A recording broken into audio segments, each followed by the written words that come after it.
প্রবাসে যারা আছেন, যারা ব্যাচেলর জীবন যাপন করছেন, যারা পরিবার যাদের সঙ্গে নাই এবং বিবাহিত, তারা তাদের যৌন চাহিদা চরিতার্থ করবার জন্য, যেহেতু এখানে উপায় নাই, তাদের স্ত্রী সঙ্গে নাই, তাদের জন্য কি হস্তমৈথুন করা জায়েজ আছে নাকি না জায়েজ?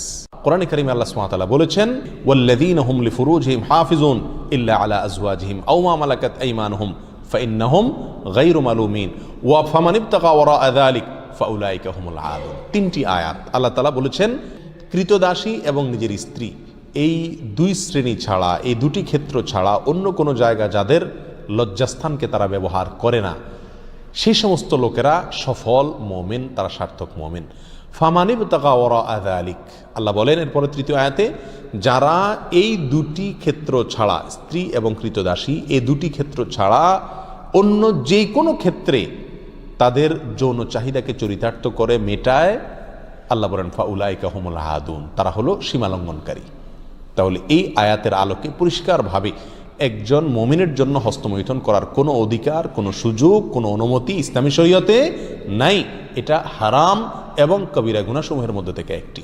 যারা প্রবাসে আছেন, এমন কোনো দেশে যদি থাকেন যেই দেশে তিনি তার যৌন চাহিদা না মেটালে নিশ্চিতভাবে গুনাহে লিপ্ত হয়ে যাবেন, জেনায় লিপ্ত হবেন, কারণ সেখানে জেনার অবাধ সুযোগ রয়েছে, এরকম যদি পরিস্থিতি হয় তাহলে নিজেকে রক্ষা করবার জন্য, অর্থাৎ বড় অপরাধ থেকে অপেক্ষাকৃত কম বড় অপরাধ যেটা, সেটাই তিনি লিপ্ত হতে পারেন, অর্থাৎ হস্তমৈথুন করতে পারেন।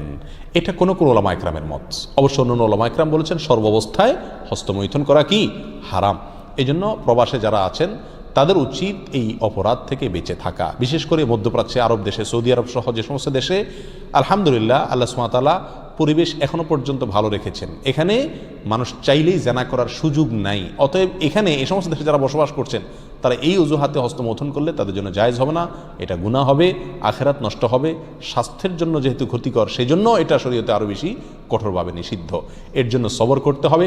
নবী আলাইহিস সালাতু ওয়াস সালাম বলেছেন, মান ইসতাতাআ মিনকুমুল বাআতা ফালিয়াতাজাওয়াজ, কার যদি সাধ্য থাকে সে নিজের চরিত্রকে হেফাজত করার জন্য বিয়ে শাদী করে। যদি বিয়ে শাদী করতে না পারে, এর মাধ্যমে সে নিজের চরিত্রকে হেফাজত করার মতো আর্থিক সঙ্গতি তার না থাকে, তাহলে নবী আলাইহিস সালাতু ওয়াস সালাম বলেছেন ফালাইহি বিসসাওম, সেই জন্য রোজা রাখে।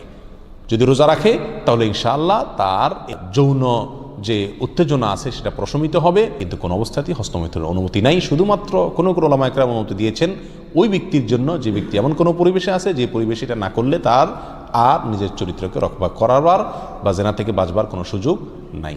আল্লাহ তাআলা আমাদেরকে সবাইকে গুনাহ থেকে বেঁচে থাকার মতো ঈমানি শক্তি নসিব করেন। যদি কেউ এই বদঅভ্যাসে আক্রান্ত হয়ে যায়, তার এই বদঅভ্যাস থেকে মুক্তির একটা অন্যতম উপায় হলো কোনো অবস্থাতে তিনি একাকী থাকবেন না কোথাও। ইনশাআল্লাহ এর মাধ্যমেই আল্লাহ সুবহানাহু ওয়া তাআলা তাকে আশা করা যায় হেফাজত করবেন এবং এই বদঅভ্যাস থেকে তিনি বের হয়ে আসতে পারবেন। আল্লাহ আমাদের সবাইকে হেফাজত করুন।